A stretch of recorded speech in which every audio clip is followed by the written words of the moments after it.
Hello, chào mừng mọi người đến với Claire Deal. Hôm nay Mai sẽ hướng dẫn các bạn một số mẹo dưỡng ẩm mùa thu đông nha.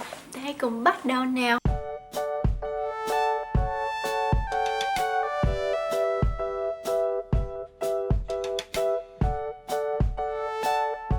Việc dưỡng da mùa đông đôi khi gây rắc rối cho nhiều người, nên Mai sẽ có một loạt video để giúp chúng mình cùng có da đẹp ăn Noel và năm mới.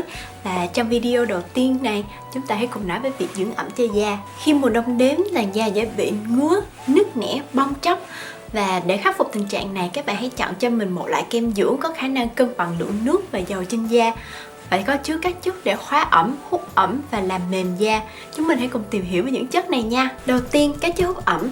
Các chất hút ẩm có khả năng hút nước từ không khí vào da, và một số loại thành phần hút ẩm mình hay gặp là glycerin, hyaluronic acid hoặc là các muối gốc hyaluronic như sodium hyaluronic, mật ong và AHA hay còn gọi là alpha hydroxy acid cũng có thể giúp hút nước từ không khí vào da. Tuy nhiên, khi dùng các thành phần này, nếu không khí không đủ độ ẩm thì các thành phần này có thể hút nước từ sâu trong lớp trung và hạ bì lên bề mặt da, làm cho những tầng da sâu càng khô hơn. Vì vậy chúng mình hãy lưu ý cung cấp đủ nước cho da khi sử dụng những thành phần này nha. Ngoài ra, khi chọn kem dưỡng, chúng mình nên lưu ý đến những chất có khả năng ngăn nước bốc hơi từ da ra không khí để giữ lại nước trên da, được gọi là chất khóa ẩm. Một số loại chất khóa ẩm mình thường gặp là petrolatum, dầu khoáng, lanolin và đặc biệt là silicone. Các loại silicone này được tìm thấy trong rất nhiều loại mỹ phẩm như là dimethicone, cyclomethicone hay là cyclopentasiloxane. 3. Chất làm mềm da. Ngoài các thành phần hút ẩm và khóa ẩm, kem dưỡng còn có những thành phần để làm mềm da, để lấp vào những kẽ hở trên da và làm da mịn hơn. Ví dụ như các loại dầu như dầu squalane, dầu chiết xuất từ thực vật như dầu argan, dầu dừa, dầu ô liu, các loại bơ như bơ hạt mỡ và ceramide cholesterol và các loại axit béo. Trên lớp biểu bì của da thì các thành phần cholesterol, ceramide và các axit béo này là những thành phần để gắn kết các tế bào da với nhau. Vì vậy, những bạn có da khô và nhạy cảm hãy tìm những kem dưỡng có bổ sung những chất này để tăng cường hàng rào bảo vệ da. Cả 3 thành phần hút ẩm, khóa ẩm và làm mềm da đều cần thiết để duy trì độ ẩm cho da trong mùa đông này. Sau khi chúng ta đã tìm hiểu về các thành phần dưỡng ẩm thường gặp, chúng mình hãy cùng áp dụng kiến thức này để chọn ra những sản phẩm dưỡng da phù hợp cho mùa thu đông này nha. Các loại da khác nhau cần tỷ trọng các thành phần khác nhau. Ví dụ như đối với da dầu, do da đã có lượng dầu tự nhiên để làm mềm da nên các bạn cần chọn kem dưỡng có nhiều chất hút ẩm và lượng chất khóa ẩm vừa phải. Đối với các bạn có da khô, do làn da của mình bị thiếu cả nước và dầu nên các bạn cần lựa chọn kem dưỡng có đủ 3 thành phần khóa ẩm, hút ẩm và làm mềm da để bù đắp cho da. Đối với các bạn có da hỗn hợp, do có vùng da khô, vùng dầu nên các bạn cần lựa chọn kem dưỡng có khả năng cân bằng được lượng nước và dầu trong da cho cả hai vùng da này. Kem dưỡng cần có những chất làm mềm da và chất khóa ẩm vừa phải, đủ để dưỡng ẩm cho vùng da khô nhưng không là một chữ T bị bí và khó chịu. Đầu tiên, đối với da dầu, mình khuyên các bạn nên sử dụng những kem dưỡng có kết cấu không quá đặc nhưng có khả năng giữ ẩm lâu. Ví dụ như PM Facial Moisturizing Lotion của CeraVe.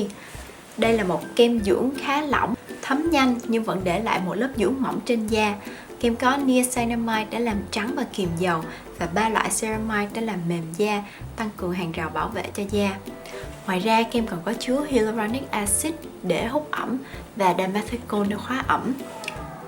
Kem này không màu, không hương liệu và sẽ cấp và giữ ẩm đủ cho các bạn có da dầu cả ngày nhưng không làm da bị bóng. Đối với các bạn có da hỗn hợp, mình nghĩ kem dưỡng Natural Moisturizing Factor cộng HA của The Ordinary sẽ là một lựa chọn thích hợp. Đây là một kem dưỡng có kết cấu như kem bông, khá đặc nhưng rất dễ tán. Sau khi xoa lên da sẽ để lại một lớp mỏng để dưỡng da. Các bạn có thể cảm nhận được độ ẩm và độ mềm của da ngay sau khi thoa kem dưỡng. Kem dưỡng có chứa những chất da tự sản sinh để làm mềm da như ceramide, urea, PCA. Ngoài ra, kem còn có chứa hyaluronic acid và glycerin để hút ẩm cho da và còn có chứa allantoin để làm dịu nhẹ da. Cũng như PM Facial Moisturizing Lotion của CeraVe, kem dưỡng này không màu, không hương liệu. Lượng chất dưỡng ẩm tự nhiên sẽ đủ để dưỡng ẩm cho da cả ngày và đêm. Nhưng đối với các bạn có da khô thì mình nghĩ kem dưỡng này sẽ không đủ chất khóa ẩm. Vì vậy, các bạn có da khô nên thử kem dưỡng Aloe Soothing Day Cream của The Body Shop. Kem này có kết cấu đặc, hơi khó tán hơn so với kem của CeraVe và để lại một lớp dưỡng ẩm trên da nhất định, bảo đảm chống tình trạng bong tróc da. Kem có chứa chiết xuất nhà đam để làm dịu nhẹ da, glycerin để hút ẩm và nhiều loại hợp chất silicone để khóa ẩm cho da. Kem dưỡng này không màu, không hương liệu và thích hợp cho các bạn có da khô. Bây giờ mình sẽ đo vùng da tay không có sản phẩm. 48,6 và 18,6. Ok, giờ mình sẽ đo vùng da tay có bôi CeraVe. 49,5 và 20,2. Tiếp theo mình sẽ thử đến vùng da tay có bôi Natural Moisturizing Factor.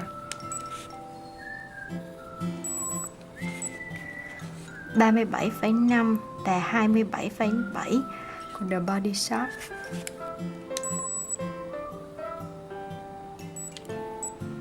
66,2 và 20,1. Bây giờ là 2 tiếng sau khi mình đo da lần đầu tiên và bây giờ mình sẽ thử lại xem độ ẩm trong da có thay đổi trong vòng 2 tiếng đồng hồ không nha. Đầu tiên là mình sẽ thử vùng da không có kem dưỡng. Độ ẩm là 40 và độ dầu là 34,3%. Tiếp theo mình sẽ thử vùng tay có bôi CeraVe.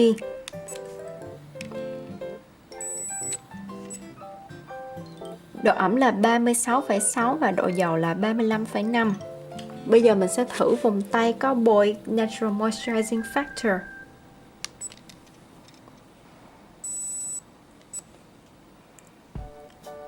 Độ ẩm là 41,2 và độ dầu là 25,4.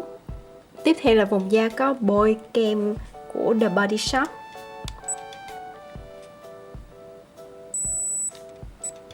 Độ ẩm là 41,9 và độ dầu là 34,9. Như vậy kem của The Body Shop có khả năng dưỡng ẩm lâu nhất. Sau đó là đến kem của The Ordinary và cuối cùng là kem của CeraVe. Ngoài việc chọn được một kem dưỡng phù hợp với mình thì cách thoa kem dưỡng cũng rất quan trọng nha. Thời điểm tốt nhất để thoa kem dưỡng là khi da còn ẩm. Như các bạn đã biết, trong mùa chuyển đông, lượng nước trong không khí thấp nên cho dù kem dưỡng có nhiều chất hút ẩm thì các chất này cũng không đủ nước để hút vào da.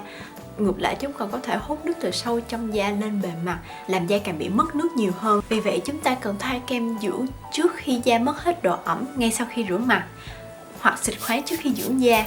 Mình thường không lau mặt bằng khăn sau khi rửa mặt mà sẽ dùng tay vỗ vỗ để nước thấm ra da, rồi sau đó bắt đầu dưỡng da ngay. Mình thấy cách dưỡng này giúp cho da mình tăng cường độ ẩm và cũng giúp mình tiết kiệm sản phẩm hơn. Ngoài ra, cách thoa toner 7 lần như 7 Skin Method của Hàn Quốc cũng giúp tăng cường độ ẩm cho da trước khi thoa kem dưỡng. Với những mẹo vừa rồi, hy vọng các bạn có thể áp dụng để dưỡng da trong mùa đông này. Và nếu các bạn thích video, nhớ nhấn like, subscribe và rung chuông để nhận được thông báo mỗi khi mình upload video mới nha. Cảm ơn các bạn đã xem đến hết video và bye bye!